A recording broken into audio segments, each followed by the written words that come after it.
sawube sikufitshane kancinci engamaneliseni uThixo kuba uThixo uyayithanda ingoma. Xa ndizayidlulisa hlongwane kuwe, uba uyawaqaphela la malungu kule cawe anxiba le mpahla, ahamba umgama athofika kumgama othile ayikhulele le mpahla. Andanoba siyavana, ayikhulele athi akuyikhulela athi ndidlule kule mpahla. Andanoba kukho izinto apha ecaweni, impahla zecawe ezithandazelweyo, uziyele ukuhlala esitulweni uhambe umgama uthi ndikhulile ngokuba ndibe lilungu lekhwaya. Ndiqaphele ke hlongwane oba kulahleke injongo, injongo lilahlekileyo yoba kwakutheni izinto okuhlala esitulweni kuba kule cawe awuvesi kucule nje kule cawe, kodwa usuka phaa unentshisakalo. Uthi uMshumayeli xa igqibezela inkonzo yakhe yohlala esitulweni uthi ndivinto le nto ndiyivayo ithi ndicela uba lilungu lekhwaya, ndicela ukuculela uThixo mna apha, ndicela mna apha ndicontribute ngokuculela uThixo. Usuka phaa emva uzokuhlala esitulweni uthi kwi-contribution zonke ezenziwa ngabantu kuThixo ukuze zimanelise, mna ndicela ukuculela uThixo. Into enjalo ke ihamba njani umgama uthi xa uphaa kude uthi iphelelwe lixesha. Ngabe yenzeka naloo nto? Hlala ndinombuzo njalo, ingaba yenzeka naloo nto uhamba umgama uthi ngoku ndiyikhulele loo nto? Ndibona isimanga, ndibona isimanga somntu athi emdala kwabantwana ngenkangeleko, kodwa ukhuthala mboxela ahlale ekwayarini ngoba wayetshila ukhuthalo wathi ndicela ukuculela uThixo. Loo nto andizuyijika, ndade ndongena engcwabeni ndingayijiki ngoba ndicela ukuculela uThixo. Ndabona ke uba uthe kuThixo into uza kuyenza, ewethu noba uhamba nge-wheelchair nxityisa igawuni yakho ubheke ekwayarini ngoba uyithathile loo nto kuThixo, ungamjikela uThixo. Ndibona umntu onjalo apha ongamjikelanga uThixo, owathi ndandithe ndifuna ukuculela uThixo andizukujika. Noba ndingahlala nomntana wam ekwayarini ndizawuculela uThixo, noba ndingahlala nomzukulwana wam ekwayarini ndizawuculela uThixo. Ngoba le nto ayikhulelwa, le nto ayikhulelwa, le nto. Siyambulela ke, sinika wena mfundisi wam udlulise le mpahla. Uthe ebantwini umlonji kaThixo. Ngamanye amaxesha hlongwane, xa ubhekabheka ecaweni, kuba ubhekabheka ubone ecaweni uba awunanto ungayenza, yikhangele.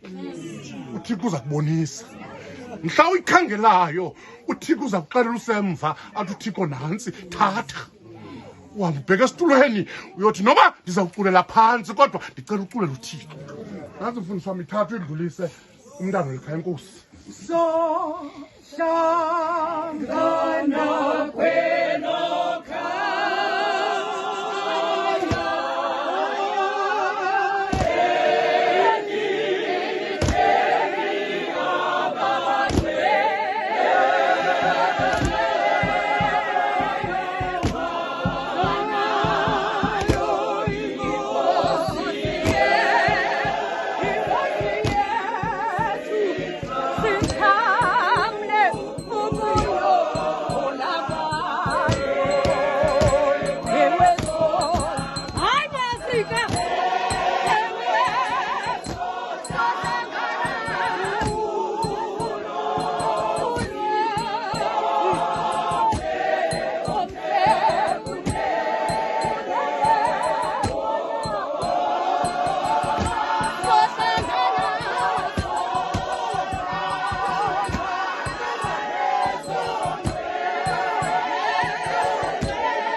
ndibulise ke kumongameli walesekethe, ndibulise kubadala, oomama unkosikazi nekomiti, ikwayari, naye wonke umuntu olapha.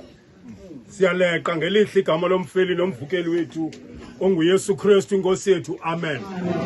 Mfundisi lamawele kaloku bendingumfundisi apha ethume. Nawa mama wele mfundisi besoloko esithi kum xa ndibizayo ndingumfundisi wesekethe yakokwabo. Ebethumela kunkosikazi zonke ifoto mongameli enizenzayo eKapa. Athi siqhuba ngohlobo eKapa mfundisi nonkosikazi. Ndifuna ukuthi enkosi mfundisi ngelithuba. Lo mfundisi ngumuntu ebeculela abashumayeli. Ukuze abashumayeli bona mongameli babonisa abantu ngelizwe liza kuba khona. Baguquka abantu mongameli ngenxa kaKhuthala. Eculela abashumayeli mongameli. Kube khona abantu abaguqukayo kule rhamente mongameli. Kuba babona ilizwe lizayo ngengoma. Andazi noba kokhe kwaculwa na uguquke kungekashunyayeli. Nanoba wakhe wayifumana naloo oKhuthala ngabo bantu. Uthi noba kushunyayelwanga sethi guqukile uyokuhlala esitulweni. Ndifuna ukuthi ke mongameli kwakhe kwaculwa kakade. uDavid emoyisile uGoliath. Aculo mama wakhalaza umama ukumkani uSawule. Ngelo xesha uGoliath uliwinile idabi. Uliwinile idabi uDavid. Ndifuna ukuthi mongameli idabi lokholo abantu bebeluwina ngokuculelwa nguKhuthala. Bakholwa abantu mongameli. Lixilongo lecawe mongameli. Kuleli ixilongo lecawe mongameli. Ebelisithi ngengoma zalo baguquka abantu abangaguqukanga. Ngifuna ukuthi intombazana umama wakho ntombazana ebelixilongo lalesekethe yaseKapa. Ukho abantu abaguqukayo ngokucula ukamama wakho. Baguquka abantu bahlala esitulweni ngenxa yelizwi likamama wakho. Thabatha ke le ngubo kamama wakho. Ebesithi xa uzakuculela abashumayeli anxibe le ngubo. Bathi abantu abangaguqukanga ecaweni nabaqalayo usecaweni bathi bakuva ingoma ehlatyelwa nguKhuthala umama wakho. Baguquka abantu, bamka abantu bengabantu abaguqukileyo. Ndifuna ukuthi ke nawe thabatha le ngubo. Linganisa umama wakho man nawe. Joyine le kwayari. Hlabele. Nkosi yoxolo, inkosi yothando. Mayikusikelele ikuthamsanqelise. Ikunike ilizwi elizawufana nomama wakho. Ukwazi ukuculela lesekethe ngoku nangona phakade. Amen.